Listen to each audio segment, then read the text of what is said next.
You know, I promote turmeric a lot because it's one of the most amazing herbs for inflammation and many other things. But I always have people that comment, you know, you don't want to heat it because it's going to destroy the phytonutrients. So I just want to let you know that is a complete myth. You would think heat will destroy all compounds, but in the case with certain herbal remedies, apparently it seems to enhance certain phytonutrients, which is quite ironic because heat destroys enzymes. Now, just as a quick side note, I had the idea that heat destroyed things. And that's why one time I promoted a video talking about sardines.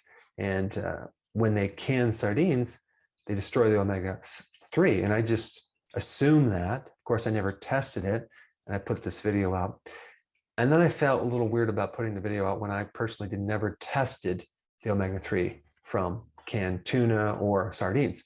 So I actually sent it to the lab to test it. It cost me like $4,000, but I found out there were a good amount of omega-3 fatty acids in both sardines and canned tuna. So I redid the video and put that data out, and I was actually quite surprised because I know they used high heats.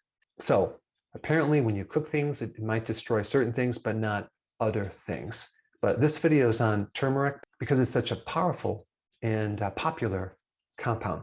Now, this is based on a couple studies, which I'm going to put the link down below, where they measure the total antioxidant capacity. So people use turmeric in drinks, supplements, in their teas, in their food, and a lot of times they heat it. So in this study that this video is about, they tested roasting, boiling, and cooking at temperatures of 180 degrees Celsius, which is 356 degrees Fahrenheit. That's very hot. And for 70 minutes. And they found certain compounds, and I'm going to talk about three very powerful antioxidants survived, in fact, were enhanced with this heat. So apparently there's a name for it. It's called thermal degradation. So apparently it enhances the concentration and it increases the solubility of certain phytonutrients. So the first one is ferulic acid. So this is an antioxidant. It's great for your skin, to protect the skin. It's good to also counter sun damage. That phytonutrient was enhanced. The next one is called 4-vinyl guaiacol. And this compound enhances something called NRF2, which does two things. It decreases cellular stress and it increases the antioxidant defense mechanism in your body. So it's going to help your immune system. It's going to help inflammation. And the last one is called valinin, which is the compound in vanilla. And this is a very powerful antioxidant. It's an anti-inflammatory and it's also antimicrobial.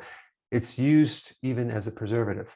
So anyway, the next time you cook or use turmeric in your foods, don't be too concerned about cooking it because there will be some positive benefits in these compounds.